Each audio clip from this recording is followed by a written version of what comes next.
Question number 2 जहाँ पे लिखा है √2 ब्रैकेट cos 7π/4 प्लस आई साइन 7π/4। देखिए दोस्तों दलील बात बिल्कुल से हमको देख के हम लोग एकदम डिटेल बाय डिटेल में एकदम अच्छे से इसको सॉल्व करेंगे।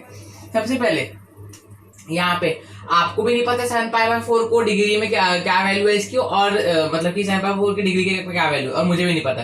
तो इसको फाइंड करने के लिए मैंने एक ट्रिक बताया था आपको, वो ट्रिक था, वो फॉर्मूला बोलो 7π/4 मल्टीप्लाइड बाय 180/π।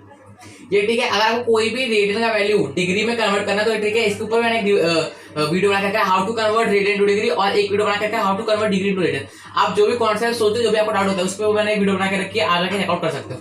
अब ये पाई कैंसिल होगा, न्यूमरेटर डिनोमिनेटर में थे 4 और इंटू 45, तो ये आपका आएगा 7/45 करोगे तो आपको आएगा 315 डिग्री। आप कर सकते हो तो 315 डिग्री ये इसका वैल्यू है। अब आपके मन में पहला क्वेश्चन तो ये आएगा, डाउट ये आएगा कि मैंने तो कॉस जो भी ट्रिग्नोमेट्री का टेबल है वो तो खाली 90 तक का पढ़ के रखा है, 0, 30, 45, 60, 90। तो अब 315 डिग्री कैसे फाइंड करूंगा। अब ध्यान से जो मैं स्टेप्स कर रहा हूं उसको एकदम एग्जैक्टली वैसे देखो, ऑब्जर्व करो, और उसके बाद वही स्टेप्स को जब आप खुद करोगे तो तभी भी वही स्टेप्स लगाना। देखिए 315 डिग्री, देखो आपके दो मेन वैल्यूज होते हैं, एक होता है 180 डिग्री और एक होता है 360 डिग्री। इसको बोलते हो आप पाई रेडियंस, इसको बोलते हो 2 पाई रेडियंस। ये उन्होंने खाली पता लगाने के लिए लाया था कि कितने डिग्री का है, बाकी हम लोग का मेन मतलब जो काम है वो है 7/4 रेडियंस से काम है, इसका ये वैल्यू होता है। अब 315 डिग्री आपका 180 डिग्री के पास में या 360 डिग्री के पास में, तो ऑब्वियस आंसर है कि ये 360 डिग्री के ज्यादा पास में, मतलब कि ये उससे ज्यादा क्लोजर है। समझ में आ रहा है। जब आप ऐसे नंबर ऐसे जाओगे तो ये ज्यादा पास पड़ता है इसके कंपैरेटिवली इसके। समझ में आ रहा है। तो अब क्या करोगे, अब 315 डिग्री 360 से छोटा है तो क्या करोगे, 360 डिग्री माइनस 315 डिग्री, अगर इसी को मैं रेडियन में लिखता हूं तो वो आएगा 2 पाई माइनस 7π/4, जो कि यहाँ पे किया था। तो यहाँ पे अब यही जो स्टेप है इसको यहाँ पे लिखा था, मतलब कि खाली वाला स्टेप है, ये वाला स्टेप खाली, बाकी सब मैंने समझाने के लिए किया है। बस देखो ये तो मैंने आपको कन्वर्ट करके लिखा है कि कितने का है, ये आप करना, ये सब रब्बा का पार्ट था। मेन तो ये वाला पार्ट था, इसको आपने कोई हाथ उतारना है। और मैं आपको कैसे करना है कि जो नंबर आ रहा है आपको, जो वैल्यू आ रहा है डिग्री का, वो 1 डिग्री के पास में या 360 डिग्री के पास में।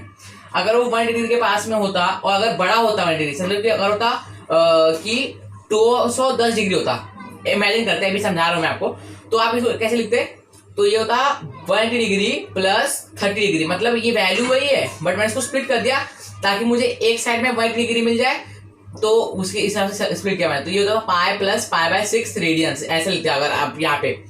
और अगर ये यहाँ समझे कि अगर होता है 350 डिग्री, नहीं सॉरी ये ज़्यादा छोटा वैल्यू हो गया, ये वाला लेते हैं 330 डिग्री लेते हैं, तो आप इसको कैसे लिखते हैं, ये 360 के पास में, तो कैसे लिखते हैं 2 पाई माइनस, इसको कन्वर्ट कर दो उसमें, सॉरी 2 पाई माइनस 30 डिग्री, मतलब कि 360 माइनस 30 करोगे तभी तो आपको ज़्यादा वैल्यू मिलेगा ना। तो 30 कितना होता है, पाई/6 रेडियंस। ऐसे आपको सॉल्व करना है, बट पहले इतना पहले लिखते हैं यहाँ पे, इसका स्क्रीनशॉट ले लो, इसको समझ लो ध्यान से। तो अब देखो, अब ये तो इसको सॉल्व करने वाली बात हो गई। अब देखो यहाँ पे आपने क्या लिखा, कॉस ब्रैकेट लिखना, पूरा ब्रैकेट बनाना, 2 पाई माइनस पाई/4 प्लस साइन को पहले ले आओ, आई को पीछे कर दो। अभी 2 पाई माइनस पाई/4 आई आपका बाद में आ गया, समझ में। अब इसके एक बड़ा ब्रैकेट बना दिया आपने इतना में, और √2 यहाँ पे एज इट इज रहेगा।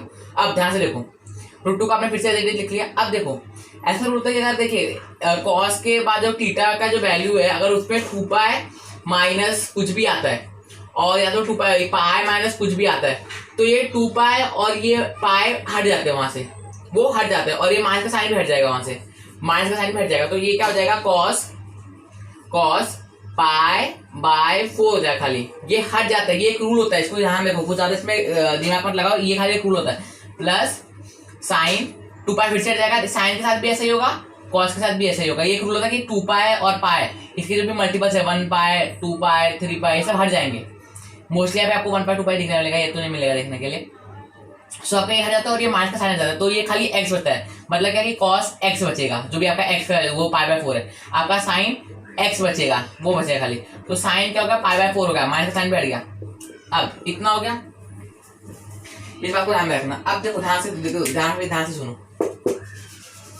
अगर मैं आपसे ये कहूं, पहले वाले जो सम था उसमें क्या था, आपकी जो थीटा की वैल्यू थी वो फर्स्ट क्वाड्रेंट में आई थी, मतलब कि theta lies in theta lies in first quadrant था, पहले सम की बात कर रहा हूँ, फर्स्ट सम की बात कर रहा हूँ, फर्स्ट क्वाड्रेंट में। बट यहाँ पे जो आपकी थीटा वैल्यू है 315 क्वाड्रेंट, सॉरी 315 डिग्री आपका आ रहा है। तो देखो अगर मैं ऐसा एक ग्राफ बनाता हूँ, ये आपका x हो गया, ये आपका y हो गया, ये आपका x डैश हो गया, ये आपका y डैश हो गया और ये आपका ओरिजिन हो गया। ये पूरे एरिया में 0 से लेके 90 डिग्री तक आ रहा है। इसमें आ रहा है 110 डिग्री, सॉरी 100 डिग्री से लेके 180 डिग्री तक आ रहा है इस वाले एरिया में। इस वाले में आ रहा है 190 से लेके 270 तक आ रहा है, और इस वाले एरिया में आ रहा है 280 से लेके पूरा 360 तक आ रहा है। तो आपका जो ये 315 डिग्री एंगल है वो इस फोर्थ क्वाड्रेंट में लाई कर रहा है, फोर्थ क्वाड्रेंट में। इसको आपको ऑब्जर्व करना पड़ेगा, ये इसको याद रखना। अगर कोई भी 0 से 80 तक है, 0 से 80 तक है तो वो फर्स्ट क्वाड्रेंट में आ गया, क्योंकि 90 तो अपना एक्सिस है ना, 90 तो अपना एक्सिस में आ गया।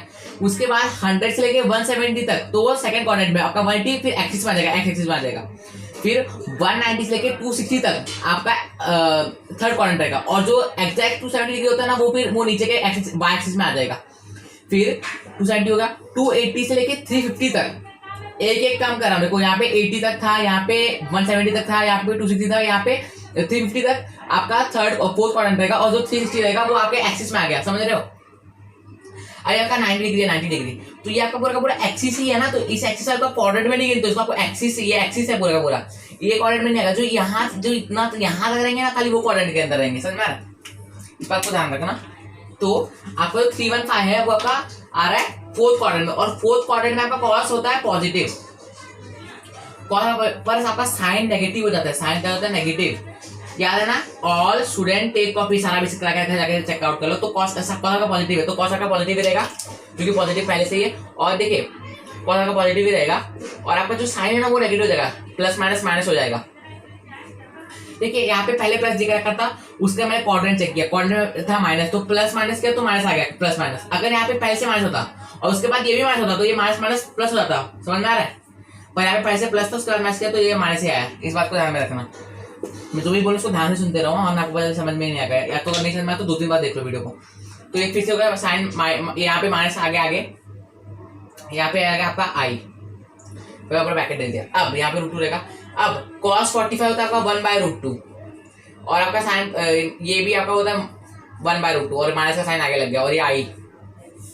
अब अगर आप √2 का मल्टीप्लाई 1/√2 से करोगे तो आपका ये कैंसिल हो जाएगा, तो आपका आएगा 1 माइनस, फिर से ये कैंसिल हो जाएगा, पूरे ब्रैकेट से मल्टीप्लाई करें ना, तो हो जाएगा 1 माइनस आई, जो कि आपका z is equal to 1 minus I. ये आप हम लोग का वैल्यू आ गया। आई होप दोस्तों आपको ये प्रॉब्लम समझ में आया होगा। मैं एक बार सबको दिखा देता हूँ क्या किया। पहले इस 10⁴ को ब्रेक डाउन किया, 315 डिग्री 360 डिग्री के पास में आता है, तो क्या किया 360 माइनस 45 करेंगे तो वो आएगा, तो 360 आपका 2 पाई हो गया रेडियंस में, और 45 का होगा 2π/4, उसको यहाँ पे पुट किया। अब क्या एक रूल क्या होता है कि आपका अगर 2 पाई है तो वो हट जाएगा, खाली ये जो π/4 बचेगा ना वो आएगा।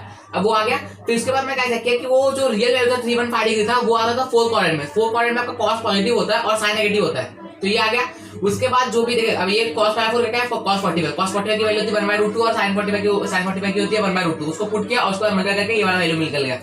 सो आई होप आपको समझ में आया होगा। आगे करते हैं थर्ड क्वेश्चन। थैंक यू दोस्तों।